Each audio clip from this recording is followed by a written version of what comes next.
I was driving to pick up my son from school, and I stopped at the red light, and I was red-handed. So I needed somebody.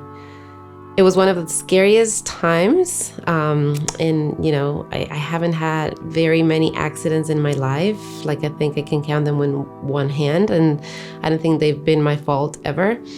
It caught me by surprise, and I honestly just didn't know what to do. So that's why I called Bob.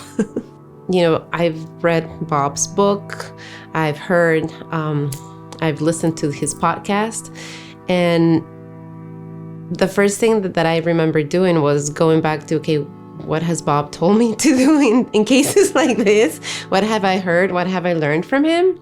And then I called my important people, like my husband and Bob. That was one of my first calls was to Bob to say, this just happened to me. Can you help me? So many years ago, my husband and I got in an accident, and we were going to do things by ourselves because that's how we would have done it at home. That's what we would have done in Ecuador.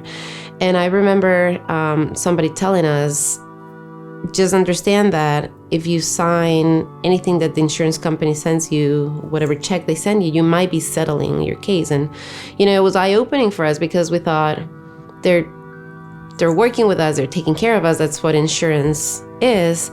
And so that was our first experience. So that has stuck with me, to not try to do it by myself. Go to somebody who knows what to do, to somebody who can really guide you, advise you, walk you through the process and help you with the emotions, because it's very emotional too.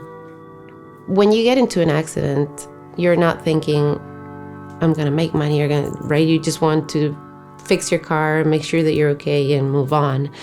And to me, the fact that I had somebody stand beside me, help me, guide me, and at the end, give me a check, that was just a bonus for me. I mean, honestly.